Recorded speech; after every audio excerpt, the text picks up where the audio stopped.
ভারত সরকারের কাছে এটাই আমরা আশা করছি যে তারা আরো সুদৃঢ় পদক্ষেপ নেবে। যশস্বী প্রধানমন্ত্রী এবং তার দায়িত্বপ্রাপ্ত যে সরকারি আধিকারিকরা আছে তারা দ্রুত আরো চাপ বাড়িয়ে সেখানে হিন্দুদের জীবনকে সুরক্ষিত করবে। তাদের নিরাপত্তার ব্যবস্থার ব্যাপারে কিছু কথা হলো? আমরা মানবতার পক্ষে বলছি, শুধু মানুষ, শুধু হিন্দু নয়, মানুষ সবাই। সেখানে যেসব মুসলমানরা মারা যাচ্ছে আমরা তাদের জন্যও বলছি। সেখানকার ঈসাই, মুসলমান, জৈন, খ্রিস্টান যারা যারা আছে তাদের সকলের মানুষ যেন না মরে। মানুষের জীবন অমূল্য, সেই অমূল্য জীবনকে রক্ষা করতে হবে। কোন সরকার তার খামখেয়ালির বশে মানুষকে নিয়ে খেলা করতে পারে। রাজ্যের শাসক দলের পক্ষ থেকে তাদের মুখপাত্র বলছেন এই মিছিলের সামনে কয়েকজন সন্ন্যাসী ছিল, এটা রাজনৈতিকভাবে বিজেপির ফায়দা তোলার কৌশল এবং সেই কারণেই বিজেপিকে ফায়দা দিতে আজকের যে মিছিল সন্ন্যাসীরা করতে গিয়েছিলেন তাই বিশৃঙ্খলা। না হলে জুতো মারো তালে তালে সন্ন্যাসীদের মিছিলে তো হতে পারে না, বলছেন শাসক দলের মুখপাত্র কুণাল ঘোষ। আমরা মানবতার পক্ষে কথা বলতে এসেছি। মানুষ যখন ধৈর্যের সীমার বাইরে চলে যায় তখন কিন্তু তাকে আর কন্ট্রোল করা যায় না।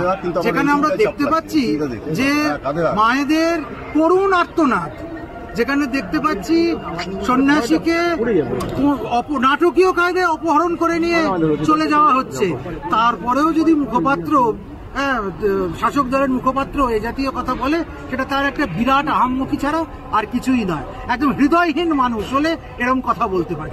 হাই কমিশনার, যার সাথে আপনার কথা হলো, ডেপুটি হাই কমিশনার, তারা বাংলাদেশ সরকারের কাছে কি বার্তা পৌঁছে দেবেন, এরকম কোনো অ্যাসিওরেন্স বা কোনো আশ্বাস দিয়েছেন?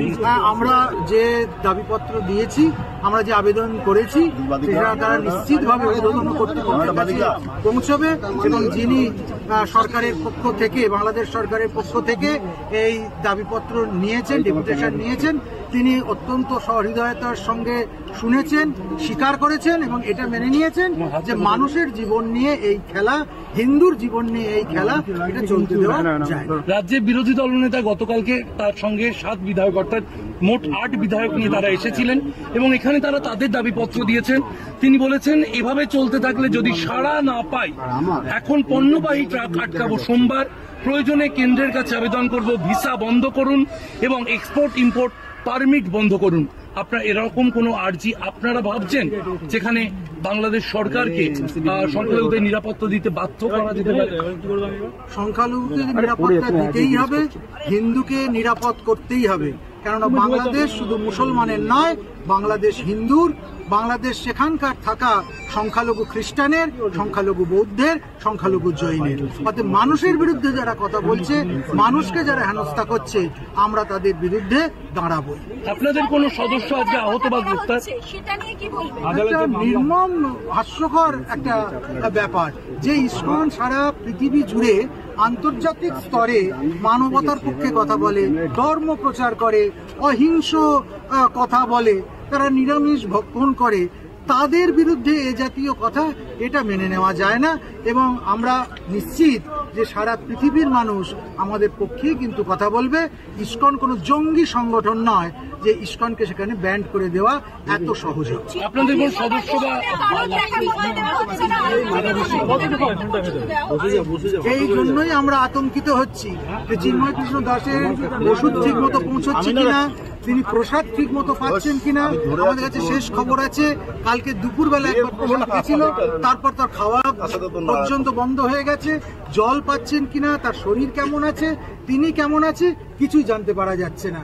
একজনকে বন্দি করবার পর এইভাবে গুম করে দেবার প্ল্যান, এটা কিন্তু কখনোই সহ্য করা যায় না। বাংলাদেশকে তারা অশান্ত করতে চাইছে। ভারতের মতো এই উপমহাদেশের সবচেয়ে বৃহত্তর যে শক্তি, তাকে ধ্বস্ত করে দিতে চাইছে এবং এই দিকটাতে সম্পূর্ণরূপে একটা রক্তক্ষয়ী ব্যাপার করে ইসলামিক স্টেট করে দেবার চেষ্টা করছে। রেকর্ডের জন্য আপনার নাম এবং ডেজিগনেশন। পরবর্তীকালে আমরা আরো বৃহত্তর আন্দোলনের পথে যাব, যেখানে সাধুরা এইভাবে অত্যাচারিত হচ্ছে, যেখানে সাধারণ মানুষ অত্যাচারিত হচ্ছে, আমার মা বোনেরা রক্তাক্ত হচ্ছে, তাদের ইজ্জত নিয়ে নিচ্ছে, সেখানে আমরা সাধু বলে চুরি করে বসে থাকবো না। বঙ্গীয় হিন্দু জাগরণের আজকের যে আন্দোলন, আগামীতে আপনাদের যারা আরো অন্যান্য যে সংগঠন রয়েছে হিন্দুত্ববাদী সংগঠন, তাদের একত্রিত করে কোনো আন্দোলনের দিকে আপনারা যেতে চাইছেন? যদি আজকের এই আন্দোলনে কোনো ফল না হয়, যদি তারা সজাগ না হয়, তাহলে এর থেকেও আরো তীব্রতর আন্দোলন কলকাতা দেখবে। শুধু কলকাতা নয়, ভারতবর্ষের দিকে দিকে হবে। রাষ্ট্রপতির কাছে কোনো ডেলিগেশন যাচ্ছে আপনাদের? যাবে।